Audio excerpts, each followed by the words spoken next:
Olá, meus amigos, minhas amigas, todos vocês que são contadores da área de departamento pessoal e de outras áreas também, estudantes, sejam todos bem-vindos. Quero registrar aqui a minha imensa satisfação em participar do evento Pensar Contabilidade, uma oportunidade única para refletir sobre temas do mundo contábil e de outras áreas que com ele se relacionam. O meu nome é Humberto Lucena, sou professor de Direito do Trabalho. Estou aqui hoje para a gente bater um papo sobre um assunto muito interessante que tem um impacto prático extremamente relevante na sua atividade profissional. E esse assunto é o chamado Direito Preventivo do Trabalho, que eu complemento aqui por um novo olhar das relações trabalhistas. Já aproveito a oportunidade, se você usar rede social, sobretudo o Instagram, te convido lá a me seguir. Meu perfil é Humberto Lucena, conforme está aí na tela. E diariamente temos material, conteúdo, faço lives, dou aulas pelo Instagram, dicas, enquetes, divulgo os meus cursos por lá. E será uma grande honra ter você interagindo comigo, trocando experiências e assim por diante, tá bom? Então segue lá, Humberto Lucena, no Instagram. Pois bem, e já começando aqui o nosso assunto, responsabilidade enorme, porque o time de professores que compõe esse evento é de alto gabarito. A minha formação é toda na área jurídica, graduado, especialista, mestre e doutor em Direito, com atuação aí na Justiça do Trabalho há 13 anos e meio, sou professor de Direito do Trabalho há mais de 10 anos também, enfim, com a produção acadêmica, livros, artigos publicados na área e com pesquisas, e também ministro cursos corporativos na área trabalhista. E gostaria muito que você viesse comigo nessa jornada pelos próximos 40 ou 50 minutos para a gente refletir um pouco sobre o mundo do trabalho, tá?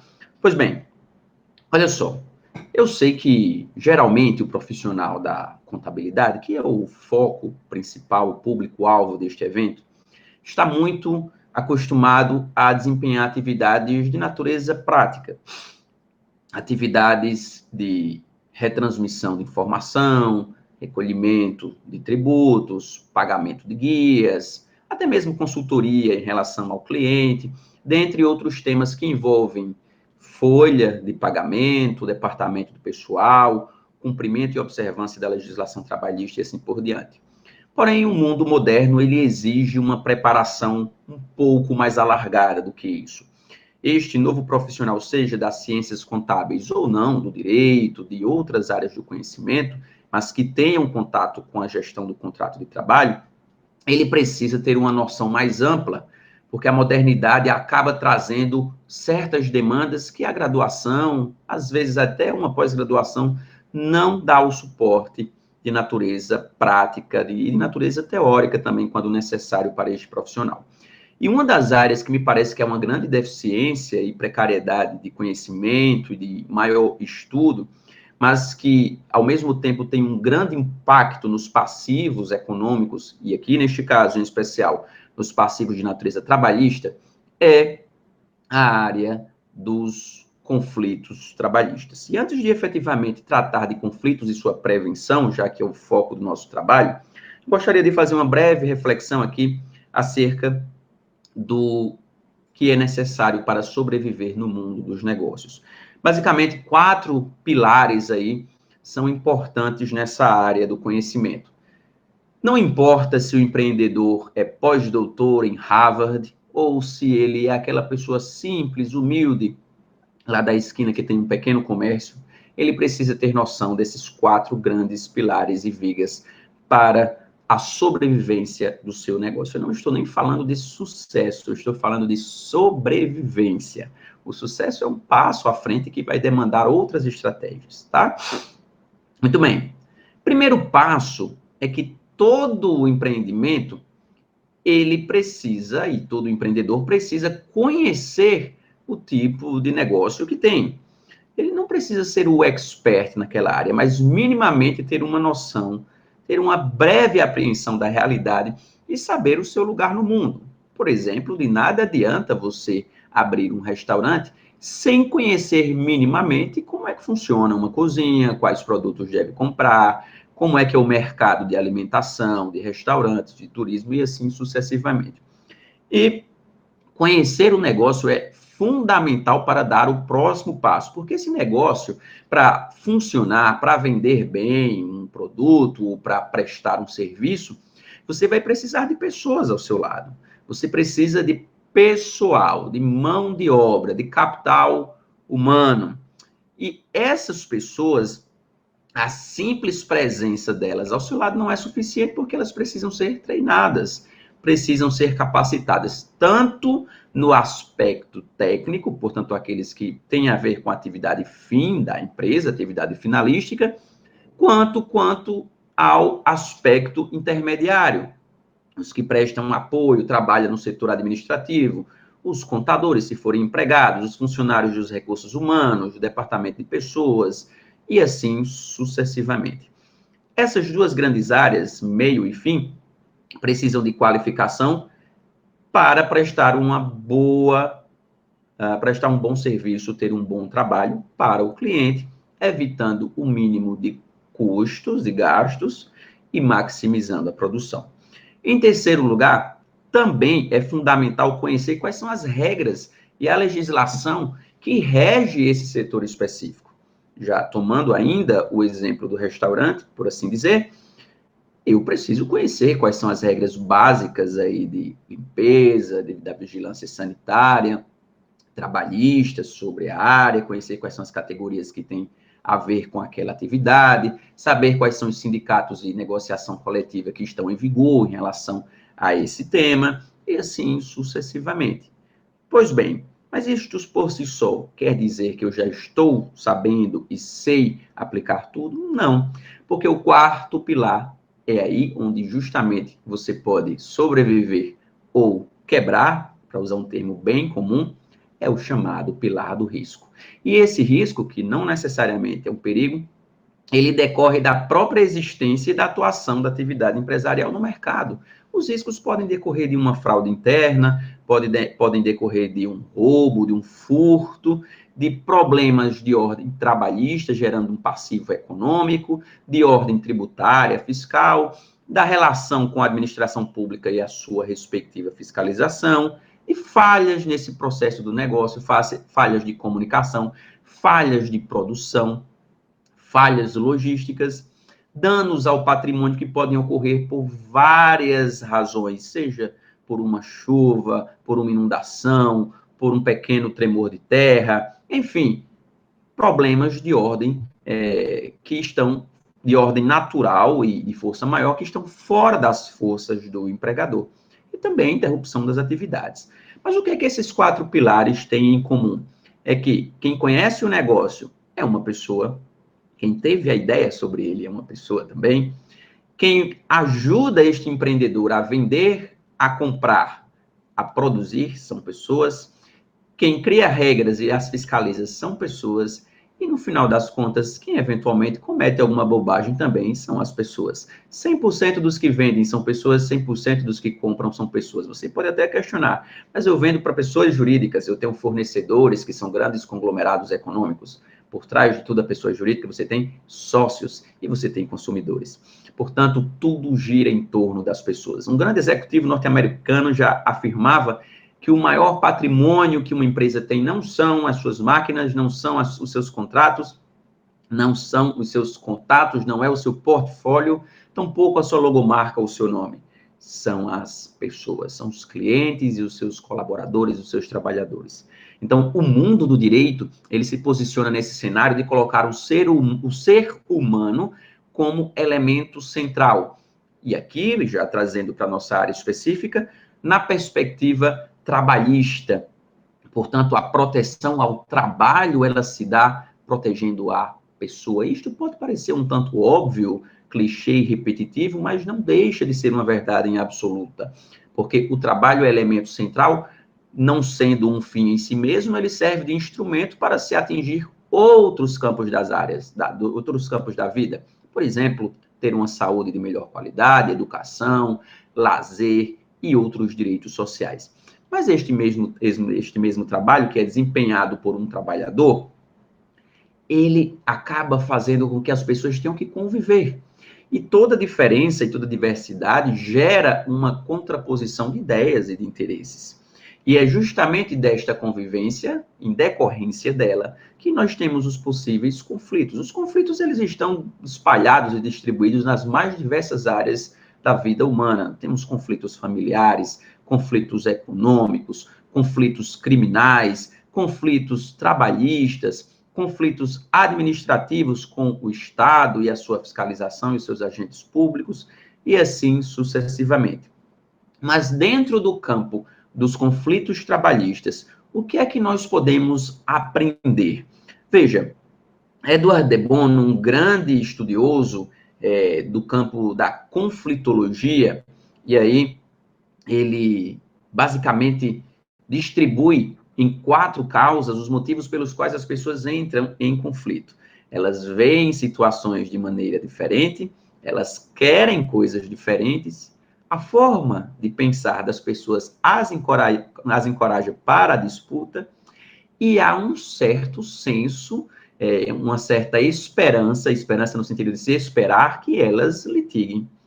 Veja, esses 4 motivos e 4 causas podem ser bem detalhados em 5 grandes aspectos pelos quais, no mundo do trabalho, as pessoas entram em disputa.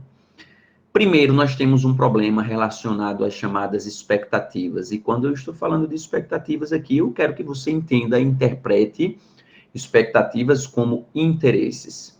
De um lado, o empregador legitimamente e fundamentário, reconhecido, por exemplo, pelo artigo 170 da Constituição, ele sempre quer maximizar a sua produção, a sua eficiência, reduzindo ao máximo o seu custo. E a gente há de convir que o trabalho, ele, embora muito nobre, mas da perspectiva empresarial, ele é um custo, inclusive um custo fixo, com os encargos trabalhistas, fiscais e previdenciários, os encargos sociais de uma maneira geral. Do outro lado, o trabalhador sempre, e eu falo trabalhador na condição de classe trabalhadora, ele vai tentar trabalhar menos e ganhar mais. Então, de um lado, a gente tem um interesse, de outro temos outro, que aparentemente são interesses contrapostos, e de fato são, é da própria natureza da relação trabalhista, mas isto não quer dizer que se precise ser adversário entre um e outro, certo? Pois, então, sabendo que as expectativas e os interesses são diferentes, em algum momento, a falta de convivência adequada vai fazer com que esses dois aqui, empregador e empregado, tenham alguma divergência. Em segundo lugar, há um problema sério demais em relação à comunicação. Estima-se que 65% dos problemas empresariais decorram em razão da falta de comunicação ou da comunicação inadequada. E quando estamos a falar em comunicação, naturalmente, vem à nossa memória a figura da linguagem. Existem diversos tipos de linguagem: linguagem verbal, linguagem escrita, linguagem corporal, linguagem violenta, linguagem não violenta, enfim. Todos esses tipos de linguagem, inclusive o silêncio é uma forma de dizer alguma coisa, há uma mensagem no silêncio, não é? É o que a gente chama em direito de silêncio eloquente, às vezes ele é proposital. Todos esses tipos de comunicação e de linguagem podem gerar uma má interpretação aí dentro das relações trabalhistas. A título de exemplo, muitas vezes o empregador dá uma ordem a um empregado, um colaborador seu, mas a falta adequada de um tom de comunicação ou da maneira de se comunicar acaba gerando uma sensação e uma interpretação equivocada naquele funcionário que ele está sendo assediado moralmente, que ele está sofrendo uma humilhação, é uma cobrança vexatória e assim por diante. Então, é fundamental alinhar a comunicação. E aqui eu digo um negócio muito importante para você. No mundo do trabalho, não, o princípio básico é o princípio da direção defensiva. Você faz por você e pelo outro. Aquela velha máxima, eu sou responsável pelo que falo, não pelo que interpreto, a título de prevenção trabalhista, nunca, jamais, em hipótese nenhuma, deve ser aplicada. Por que isto? Em razão da certificação da linguagem. Ou seja, quem é gestor, quem presta consultoria, quem está no comando, precisa ter a certeza que o destinatário da sua mensagem entendeu exatamente o conteúdo desta comunicação da maneira como deveria ser compreendida. Em terceiro lugar, temos a transparência. Transparência diz respeito a dever de honestidade, de lisura, certo? Ou seja, deixar claras as condições da empresa, claras as condições do contrato de trabalho, o empregado ter a ciência e a consciência dos limites da sua atuação, do seu contrato trabalhista, o empregador também conhecer a realidade do seu funcionário, é o que se chama aí no compliance de Know Your Employee, conheça o seu empregado, saber se aquele perfil se adequa exatamente aí à realidade daquela empresa e assim por diante. Essa transparência, ela é fundamental porque ela anda de mãos dadas com um quarto elemento, que é a boa-fé. E aqui, se você estiver notando, eu estou me referindo à chamada boa-fé objetiva. Boa-fé objetiva diz respeito àquilo que se efetivamente fez, mas não ao que se pretendeu ou se tinha a intenção de fazer. Aquele discurso que muitas vezes se escuta em salas de audiência, em fiscalizações, mas ele estava desempregado, dei uma oportunidade de emprego, eu tirei da pobreza e da miséria, de nada adianta para efeitos jurídicos, porque o que há de se levar em conta aí é se houve assinatura da CTPS, se houve registro eletrônico, se houve pagamento de salário, se aquele trabalhador foi tratado adequadamente, se o empregado soube observar os seus deveres junto à empresa, se o empregador exerceu o seu poder patronal e potestativo de maneira correta e assim por diante. E, por fim, que acaba por sintetizar esses grandes elementos, a chamada percepção da realidade.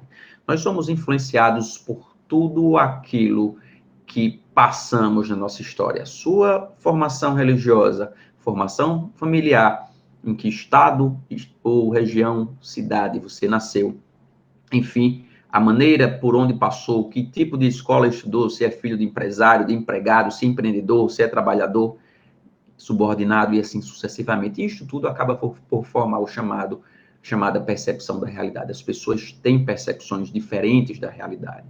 O mundo do trabalho evidencia isso de maneira muito óbvia e muito clara, porque um mesmo fato pode ter dupla interpretação a depender da lente que você utilize.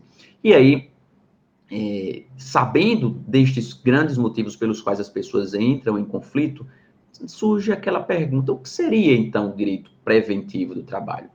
O direito preventivo do trabalho é o uso e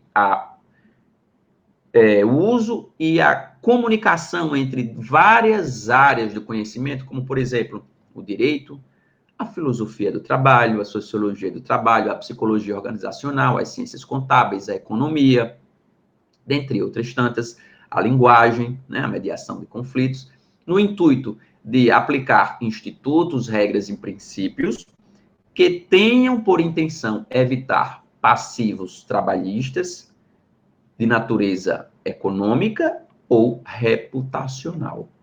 Então, o direito preventivo do trabalho não se preocupa exclusivamente com o cumprimento da legislação trabalhista, porque a legislação é apenas uma das variadas fases desse campo do conhecimento bem mais amplo. A prevenção diz respeito ao próprio conflito. Não é que o conflito seja ruim em si mesmo. Todo conflito, toda disputa traz algum aprendizado. A história está aí para mostrar que as grandes conquistas da humanidade, por exemplo, a Declaração dos Direitos do Homem e do Cidadão de 1948, que foi dada evidência aí pela Organização das Nações Unidas, foi uma declaração que decorreu da Segunda Guerra Mundial, considerado o mais genocida e triste dos fatos históricos aí, ou pelo menos um dos mais genocidas e tristes fatos históricos. Pois bem, então o direito preventivo do trabalho tem a intenção de conferir sustentabilidade a essa relação entre empregado e empregador. Tem por intenção dar segurança ao empregador, respeitando os direitos do empregado, mas também pondo em xeque, cumprindo aí os seus deveres e direitos patronais, certo? Então é bom pontuar isto, porque muita gente acha, basta cumprir a lei que você está de acordo com a legislação, com o direito, com a prevenção. A gente sabe que o mundo do trabalho é muito mais rico, porque ele influencia e é influenciado por vários elementos da vida humana. Por conta do trabalho, o sujeito pode morrer, pode adoecer, ele leva os problemas da sua casa para o trabalho, do trabalho para a sua casa, não há essa departamentalização da vida. Que eu trouxe aqui para vocês, já trazendo para um campo mais técnico, um ranking publicado pelo Tribunal Superior do Trabalho, é de 2017, mas de lá até hoje se mantém mais ou menos esse mesmo cenário. Nesse ranking, nós temos os assuntos mais debatidos dentro da área trabalhista. Eu coloquei aqui 11 temas, temos os 10 primeiros e o 26º, que é o assédio moral. Esses que estão em vermelho, que você pode acompanhar aí no slide, são assuntos que foram modificados, reformados com a chamada reforma trabalhista lá em 2017, com a lei 13.467 em especial. Por que eu estou trazendo essa informação? A princípio, você pode passar por esse slide, por essa informação e registrá-la temporariamente à sua mente e deixar para lá. Mas saber de alguma coisa, ter algum domínio, expertise e não dar nenhuma aplicabilidade a esse conhecimento, é a mesma coisa que não saber de nada, porque ele só serve para algum tipo de vaidade ou egolatria, por assim dizer. O grande mote de se conhecer alguma coisa é gerar um valor e mudar uma realidade com aquele seu conhecimento. Veja, se eu sei que esses assuntos são os mais debatidos nos processos trabalhistas, se eu presto uma consultoria, se eu sou um contador empregado de uma empresa, ou um outro profissional, advogado, por assim dizer também, como é que eu consigo utilizar essa informação ao meu favor? A empresa precisa olhar não apenas para o seu aspecto interno, mas este profissional precisa considerar qual é o lugar da empresa no mundo. Então, se eu sei que as mais diversas empresas estão sofrendo com problemas dessa natureza, com ilegalidades, infrações e assim por diante, eu devo analisar cada um desses itens nos contratos de trabalho que eu tenho, para fazer uma parametrização. E aí eu já evito o que há de mais grosseiro, assim, nos processos judiciais.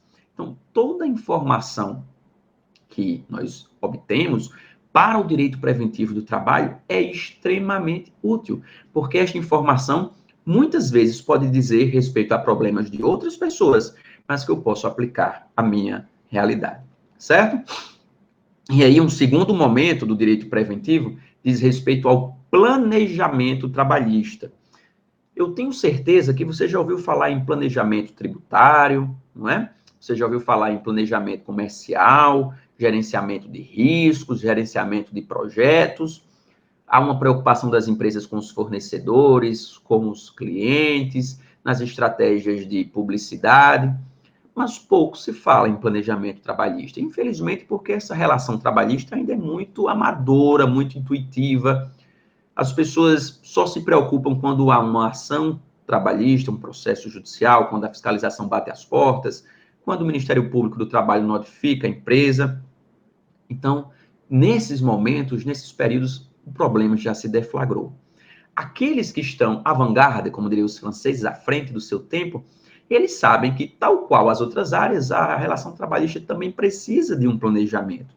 E esse planejamento ele se dá basicamente em 4 frentes: um planejamento individual trabalhista, um planejamento coletivo, um planejamento de crise e um planejamento que considere aspectos conflitológicos. Vamos falar aí um a um rapidamente. Eu falo rapidamente porque eu tenho um curso de 8 horas sobre direito preventivo do trabalho e não daria tempo suficiente de a gente abordar todos os pontos aqui. Inclusive, eu te convido, se você tiver curiosidade, a conhecer esse curso. Posteriormente, eu ministro em forma online e em breve ele estará gravado também para aquisição aí nas melhores plataformas.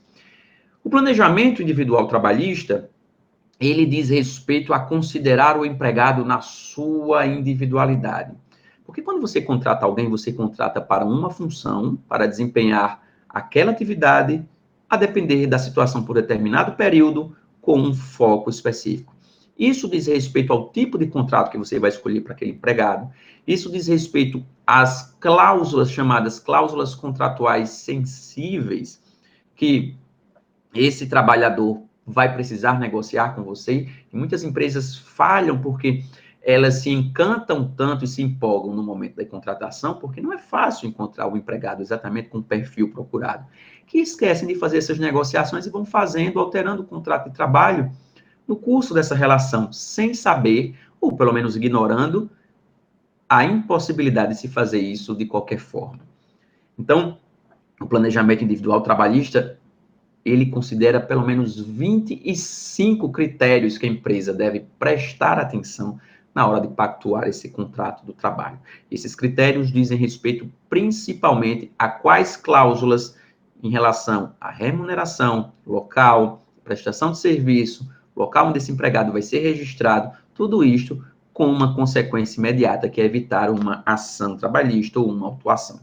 Em segundo lugar, o empregado, ele faz parte de uma coletividade. Dentro de uma mesma empresa, você pode ter diversas categorias, relações com entidades sindicais diversas. E nós sabemos que não é muito da ambiência empresarial essa convivência com as entidades sindicais.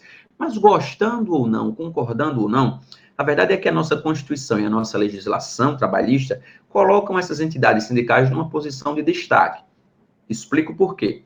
Na perspectiva patronal e empresarial, uma série de direitos que o empregador gostaria de flexibilizar e de negociar com seu empregado só são possíveis mediante um acordo e uma convenção coletiva de trabalho.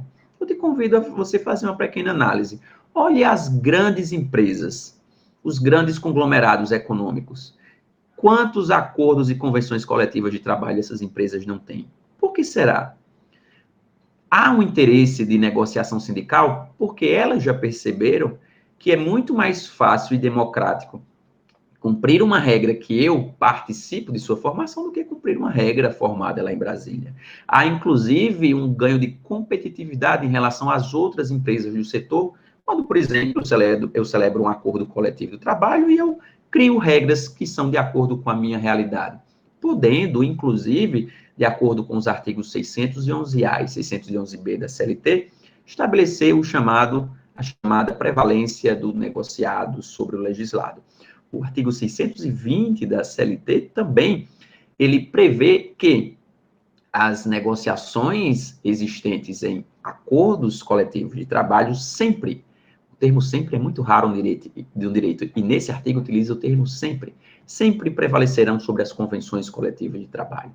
Então, ainda que não se haja uma certa simpatia ou empatia de um lado ou de outro, das entidades sindicais para com as empresas e vice-versa, nós sempre temos que lembrar que o objetivo maior e finalístico é a melhoria do seu cliente, nesse caso, do empregador. E muitas questões só podem ser negociadas com o sindicato da categoria. Situações que vocês nem imaginam. A jurisprudência, por exemplo, já validou parcelamento de verbas rescisórias, aumento da hora fixa de 52 minutos e 30 segundos noturna para 60 minutos, parcelamento de 13º em mais de 2, 3, 4, 5 parcelas desde que no ano civil, claro, em todos os casos, com uma cláusula compensatória para o trabalhador, do contrário, seria renúncia e não negociação. Mas que essa cláusula vale a pena para o empregador. Isto somente pela via sindical, com a participação dos sindicatos. Um outro planejamento é o planejamento de crise trabalhista. Esse que eu já vinha falando há muito tempo, mas como a crise é algo que nós temos em mente quando vamos iniciar um negócio, sobretudo crise de grandes proporções, como essa que estamos agora envolvidos, a pandemia decorrente da Covid-19, a crise ela sempre tem algo a ensinar. E no mundo do trabalho, por melhor que seja o seu produto, serviço, por mais conhecido que seja sua marca, é necessário estar preparado para períodos de recessão e períodos de crise. Muitas empresas fecharam as portas com 10, 15, 20 dias de decreto aí nesse momento, porque não tinham planejamento de crise. E esse planejamento de crise envolve vários fatores, como, por exemplo, atividades que funcionam em razão da sazonalidade de baixa e alta temporada. Saber quando contratar, saber quando dispensar, saber quais estratégias utilizar para, em tempos de crise, se for o caso, colocá-las em prática. Exemplo, empresas que se utilizam de banco de horas teriam uma certa sobrevida nesse período.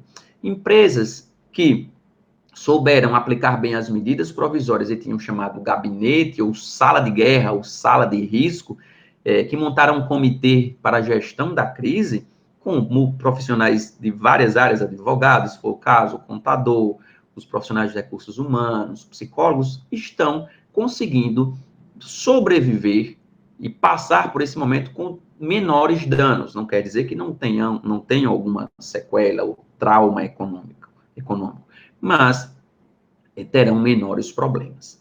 E, em último lugar, a chamada conflitologia, identificação dos gatilhos do conflito, ou das causas dos conflitos. A conflitologia tem muito a ofertar. De repente, uma empresa, ela recorrentemente tem condenações por horas extras, por indenizações por danos morais, por adoecimento, acidentes. Então, a conflitologia, nesses campos específicos, vai disponibilizar os conhecimentos de saúde e medicina, a Comissão Interna de Prevenção de Acidentes de Trabalho, uma consultoria, treinamentos, uma assessoria adequada para identificar o que é que está gerando o problema. Muitas vezes, o problema de uma empresa toda está em razão da atuação de um gestor. E quando esse gestor é afastado, transferido de função, ele cria uma melhor ambiência empresarial. Então, esses 4 elementos, eles partem de uma premissa, seja um planejamento individual, coletivo, de crise ou conflitológico, ele deve considerar que a negociação, sob todas as perspectivas, deve sempre considerar e imaginar o pior dos cenários possíveis. Isso você pode dizer, mas você está sendo muito pessimista. O Ariano Suassuna, um grande paraibano radicado em Pernambuco, dizia que os pessimistas são amargos, os otimistas são ingênuos, e que era um realista esperançoso. Penso eu que devemos ser realistas esperançosos. E a realidade demonstra para nós que os momentos de crise, como esse de força maior que estamos vivendo agora, são momentos de que os cenários são os piores possíveis.